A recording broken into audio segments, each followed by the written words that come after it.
you look at early photographs of this area, the walls, because of the stone underneath these banks, the walls, of course, were very much higher, but in Victorian times, these banks here were higher than they are now.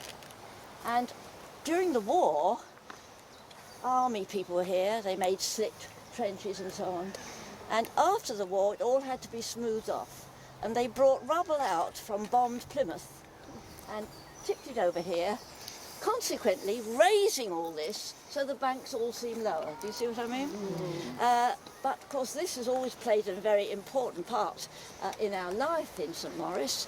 As you know, we have our lamb feast here. And I've got here a photograph of a poster on Tuesday and Wednesday, the 14th and 15th of July, 1807. There will be games, pastimes and diversions on the ancient castle of Plympton. There'll be wrestling for a purse of guineas.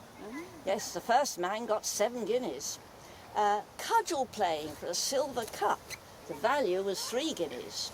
A jingling match by 13 smart dashing lads for a hat worth a guinea.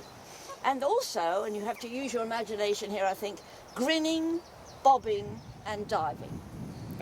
But in Victorian times, there were various, as we know, jubilees, coronations, and we've got photographs, and you can see we had all sorts of things there, the processions, maypole dancing.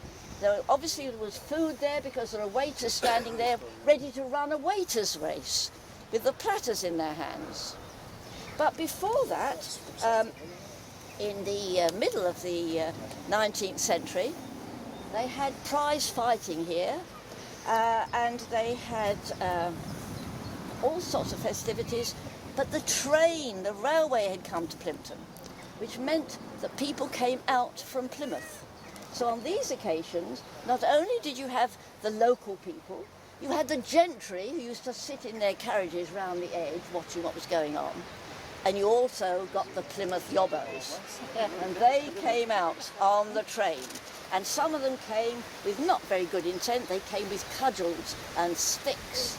They were looking for a fight, and they found it when they got up here with the local lads.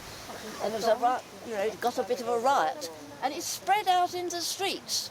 And a man close by the church, by the old Castle inn Inn, there, yep. Castle Inn, he was looking out of the window too far, and he fell out and was killed.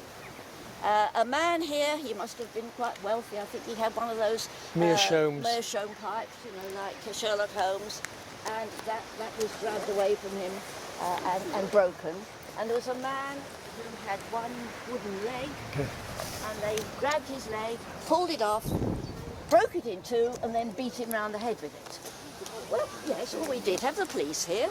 There is a police house down by the next door to the forest there, and there were one sergeant and 2 constables. Well, that was fine, except on that occasion, Thank you. in 1866, the 2 constables were in the pub, and the poor sergeant had to deal with the riots here.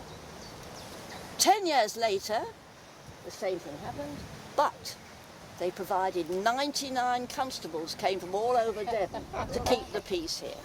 And after that, we didn't have that sort of thing.